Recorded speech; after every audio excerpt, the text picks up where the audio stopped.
Hey, Team BCN. Thanks so much for joining me for today's conversation with Volunteer President's Award winner Clark Kidwell.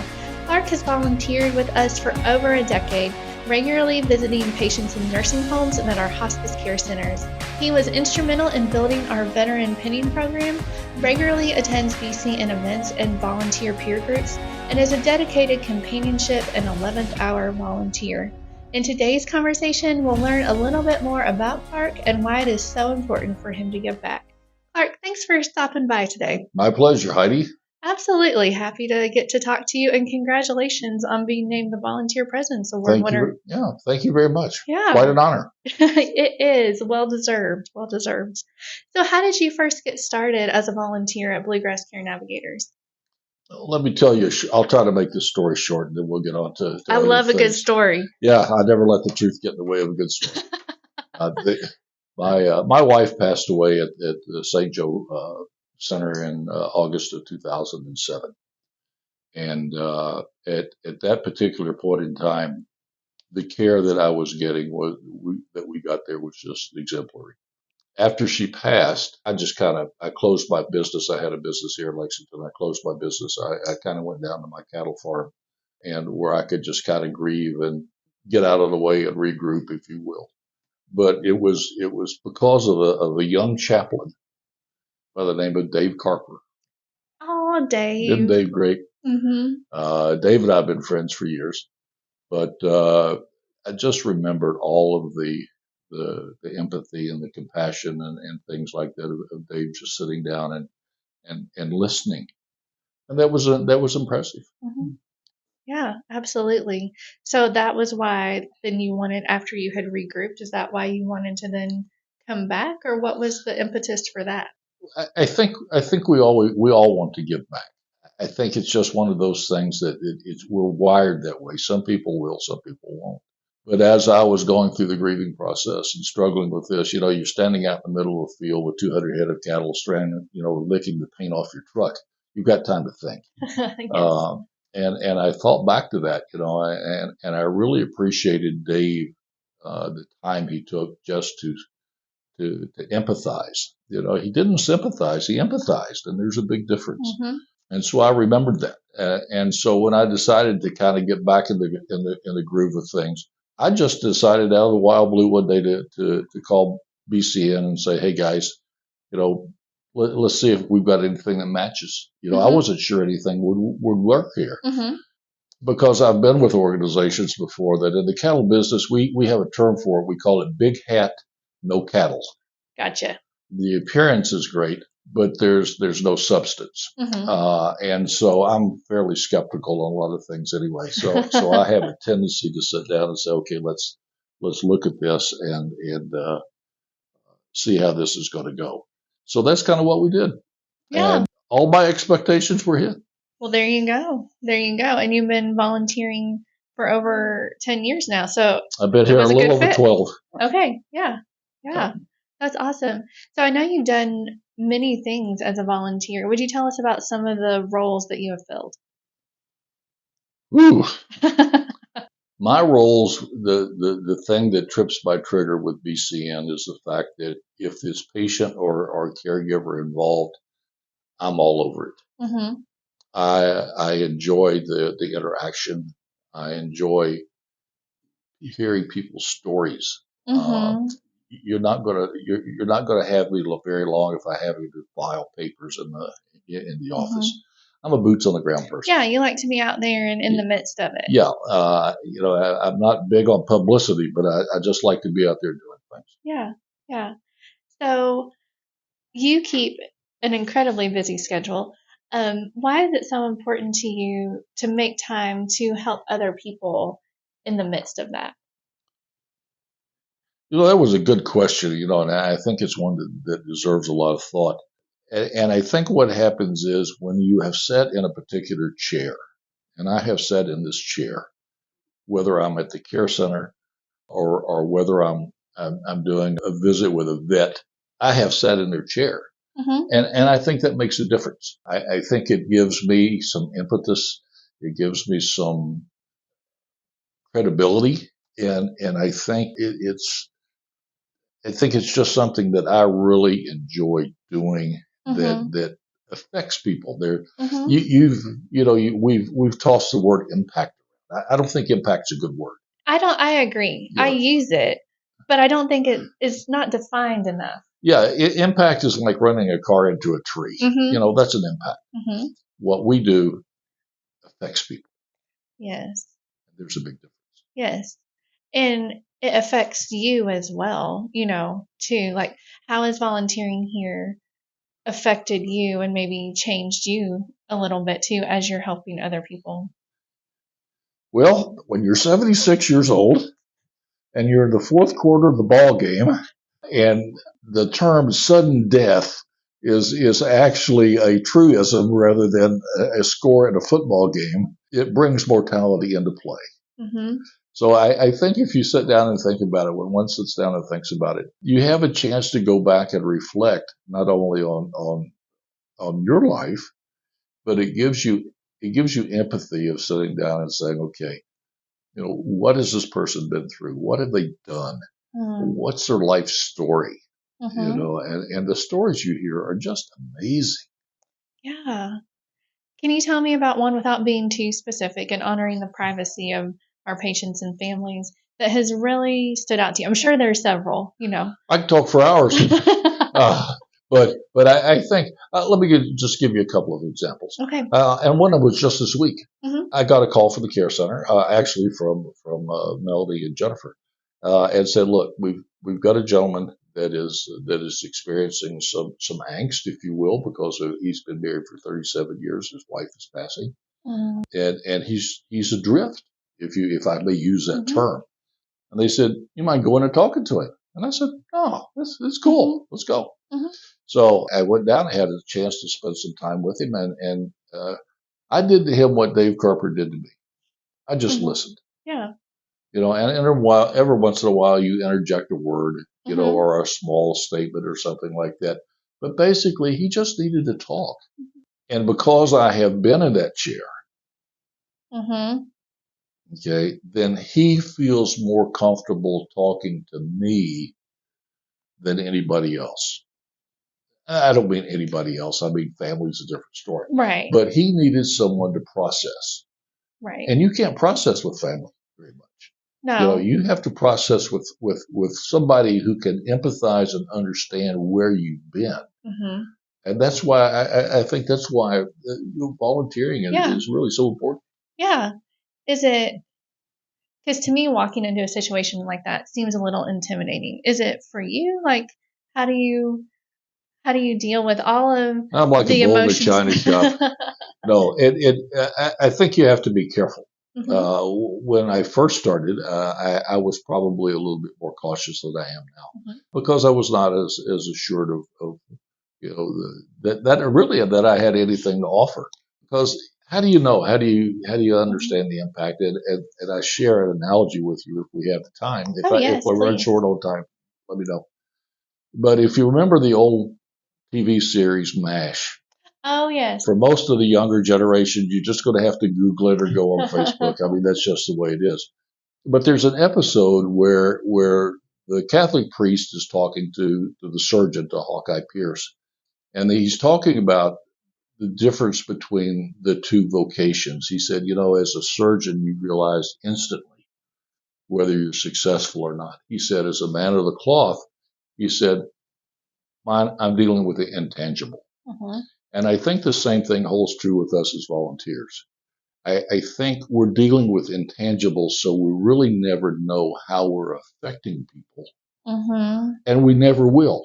Right. You But can that's know. not important. Right. I think sometimes you can know in part, but you might not know the full impact or the full meaning of what you're doing. Exactly. I have had people that have called. I'll leave my phone number with people Mm-hmm. and just say, look, if you need to call, if you need to talk, Mm-hmm. give me a shout. We'll do it. I've gotten those calls, Mm-hmm. and it is just it's affecting lives. Yeah. Yeah. So we've kind of talked about this a little bit, but I'm just like hearing more of the scope of what you do and your willingness to give of not just your time, you're giving of your heart too. Like you're walking with these people. Like Why? If you boil everything down to the common denominator, aren't we supposed to be investing in people's lives? Yes. So and some people will do it and some people won't. I'm probably the largest curmudgeon you'll ever run into. Okay. But there comes a point in time in everybody's life when somebody needs a little bump. They just need that little Yep. push. They need the listening ear. They need the compassionate word. Mm-hmm. They just need somebody to be there. Yeah. And we haven't gotten into this yet, but that's where I am with my veterans. Yeah. Yeah. That's a great segue. Hey, didn't I do good? You did do good. It's like you do this every day. Yeah, about that. So you were instrumental in building the Veterans Pinning Program and other veteran services. Can you talk to me a little bit about how this came about? How much time do we have? Well, The original concept. I was already at Thompson Hood Veteran Center with BCN, okay. and down there I've been there a long time. But Jennifer and Melody came up with this idea, and we sat down and we talked about it. And I just jumped all over this thing. If there's one thing that I've found is that people need to be appreciated. And a lot of the veterans that have come back, whether you're World War II or whether you're Vietnam or whether you're Korea, they just came back and they just got on with life. Mm-hmm. And they've never been thanked for anything. That's true. And their families don't know anything. Mm-hmm. I have been amazed at the number of stories that we get a pinning together, for example, and I've got two coming up in the next 2 days. But we have a pinning where the family's going to sit there and the veteran, if he's able, will talk about some experiences. Mm-hmm. And you hear grandchildren going, huh? I never knew that. Mm-hmm. I've had wives that have done it. Yeah. You won what? You were awarded what? Mm-hmm. It's never talked about. And it's something that is just, the veteran is just, it helps alleviate, the need to be heard. Mm-hmm. And Absolutely. then when the family's not around, you find that veterans will tell veterans things that they won't tell other people. Right, because there's an understanding. There's a camaraderie there that you can walk into the middle of of people. Let's just take the VA. Mm-hmm. You can walk into a lobby at the VA, and because everybody's a veteran, everybody's automatically a friend. Yes. May not like you, but at some level, we have common experiences. Yes, and that brings you together. It brings you together, and it's something nobody else can understand. Mm-hmm. Absolutely. So the penning programs or the veterans programs, they're met with enthusiasm. Mm-hmm. Can you describe, for people listening who may not know what a pinning ceremony is, can you describe one that you've done recently or one that stands out to you? Yeah, I think the first one we did is probably one of my favorites. He was actually a friend of mine. I knew him from Thompson Hood Veterans Center. He was a Korea vet, and his family essentially had passed. He was kind of the last surviving member of his family. And when we broached the idea, he wasn't really sure about this. He was kind of like, yeah, I'm not sure. But what we do with the pinning is we bring them a certificate of appreciation.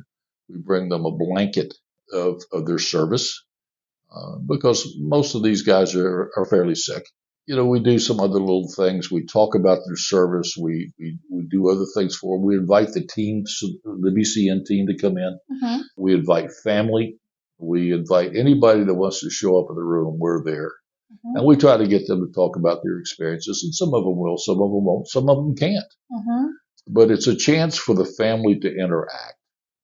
And it's very simple to sit down and say, tell me about your dad. Yes. Tell me about your husband. Mm-hmm. What do you remember? What do you think of the most when you talk about it? What's the best?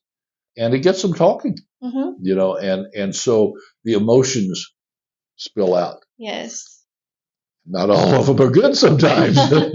We've had a few brawls going on, but no, for the most part, it's very impactful. Yeah, very and meaningful. Maybe cathartic and Absolutely. meaningful, and that's a good word. Cathartic's a good word. Yeah. As a veteran yourself, what does it mean to you to get to serve other veterans?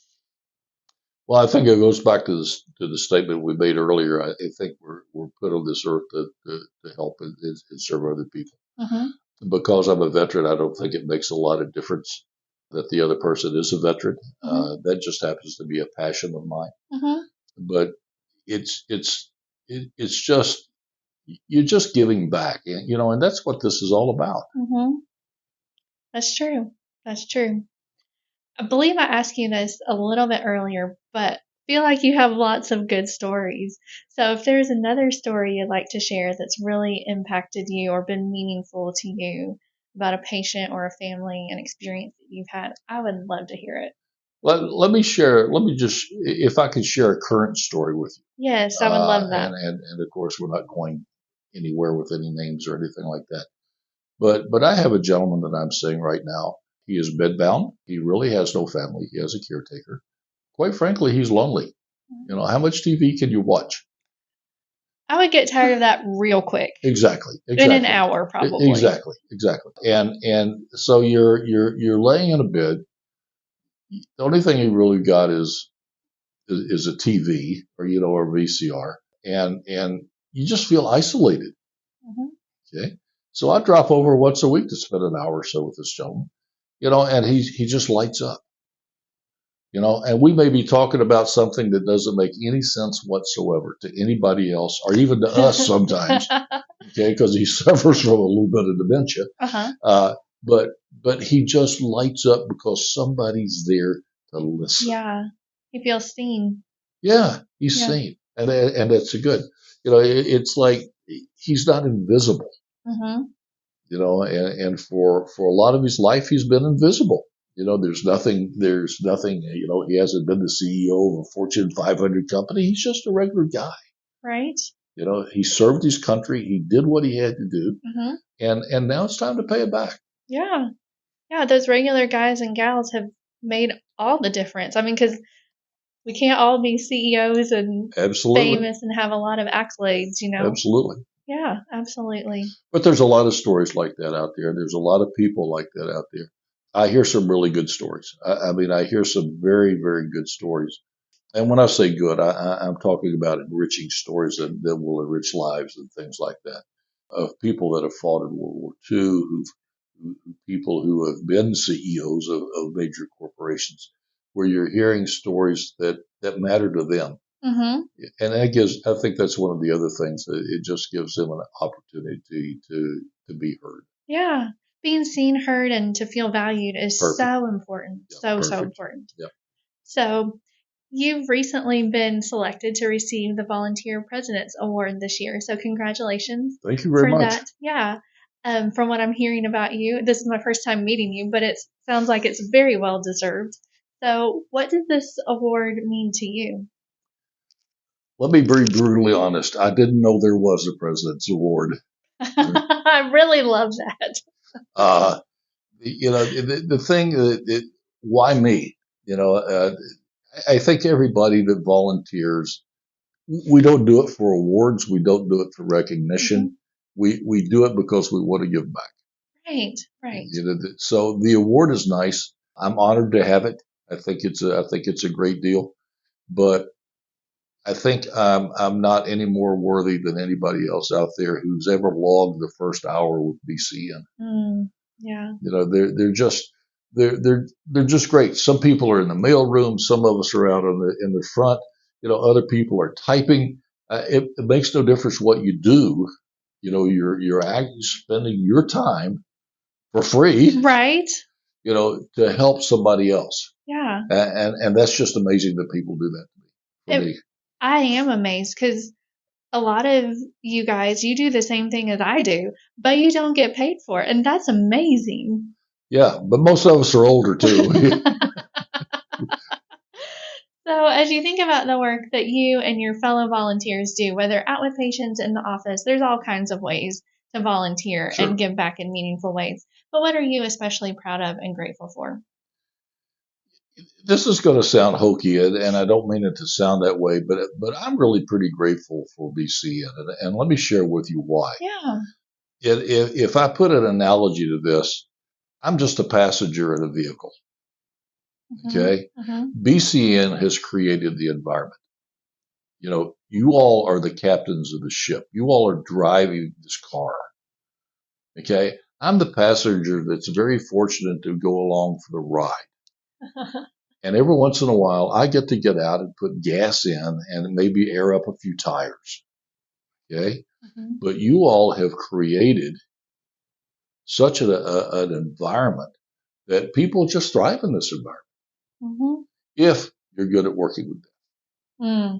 That's the tricky part because it makes you, at least for me, it's made me think about mortality in ways that I haven't. Because I've only been here about 6 months, so I'm thinking about Sure. all of this in maybe some different ways. But it's also, for me, has helped me be more accepting that that is how this all ends, And before it was something I fought against, and I still don't like it, but I feel that kind of changing and coming to acceptance, like, okay, it will all be well. Yeah, and that's it. You look at it. None of us are getting out alive, Mm-mm. and you just have to come to that understanding of saying, I've had patients that have kicked and screamed all the way out, Mm-hmm. and have other patients that have just. When my wife passed, she had a smile on her face. Mm-hmm. Now, what went on? That was going on between the two worlds. I can't tell you. As one lady said one time, you have to wait your turn. I thought that was very astute. But it's just one of those things that you just have to address, and it just takes a special person to do Yeah. that. Not on my part, but I think about the teams that are out there. Mm-hmm. The chaplains, the Dave Carpers. I'll throw another Herb Osborne, which is somebody you probably never heard of. He was kind of Dave's mentor, but you look at that, and you look at the nurses, and you look at the caregivers, and for BCN and things like that, and the nurses' aides and things like that. Your patients don't get better. No. Yeah. You know what the end result is going to be, Mm-hmm. and that takes that takes a special kind of person. Yeah. So this wasn't a question on my list, but since we're talking about it, I'm going No, to throw you're it out fine. there. So you said you had to be okay working with death and dealing with death. Uh-huh. Can you tell me how you came to be okay with all of that? I guess I guess Stonewall Jackson said it best. I'm full of stories in case you haven't guessed, but That's why I love this conversation. you can edit this any way you want to. Stonewall Jackson was asked by one of his young lieutenants one time. He said, he said, General Jackson, he said, you're fearless on the battlefield. He said, you're always out there, and you just have no fear of death. And Stonewall Jackson's reply was just absolutely marvelous. He said, young man, he said, God has ordained the day of my death. I can't change that, and my religion has taught me to live with that. I feel as comfortable in battle as I do in my own bed. Wow. End of the quote. And I think as you reach my advanced age, I think you just come to live with that. Mm-hmm. At the age of 76, who knows? Mm-hmm. But you don't fear it. It's an Mm-hmm. acceptance that's coming. Right. And I think there's some, I don't want to say this, I think there's some hope in that because Stonewall Jackson was living every day until he died, like fully living. And I think that's what I hear you saying, right? Absolutely. What would I be doing if I wasn't volunteering? Mm-hmm. Okay. Yeah, I can reopen my company. Yeah, I can do other things. But the deal is, how do you really live? What counts? What Right. what what what makes really living count? Right. You know, Like fully. engaged. Yes. Yes. And it's not about money. It's not about power. It's not about prestige. All of those things are going to end. Mm-hmm. It's about understanding of here's who I am. Mm-hmm. One of these days, here I won't be. Mm-hmm. The game is over. Mm-hmm. So how do you deal with it? That's what you have to come to terms with. That's true. And of course, I love what you're doing, but I've been thinking about this over the past several years because I'm not a CEO, probably never will be, and that's okay. But just really concerned about is my life going to matter? And so I've been watching people, usually older than me, who I feel like have it more figured out than I do. But I'm like, what they're doing, their very lives and the way they live them, it's not related to their job. It's how they made a difference in other people's lives. And you're doing that. And I think that's really awesome. It's about leaving a legacy. Right, right. And I think I had it mixed up a couple of years ago and all tied to like success and like, not that those things don't matter, but like the people who have impacted me the most weren't necessarily like at the top of their company or, super famous or whatever, but they showed up in my life when I needed them. But see, everything is a season. Mm-hmm. There is a season for being young and charging ahead. And I mean, I've done it. You've done it. We've all done it. And that's okay. And then you reach a point in life, something trips the trigger. Am I talking too much? No. Something trips the trigger that says, wait a minute, you've got to focus on what's important. Mm-hmm. And let me take you back, if I may, to my wife's. Absolutely. I was sitting in my office, and I was the CEO. I was sitting in my office, and I get a call from my wife saying, I'm here at the doctor's, and you need to come, and you need to come now.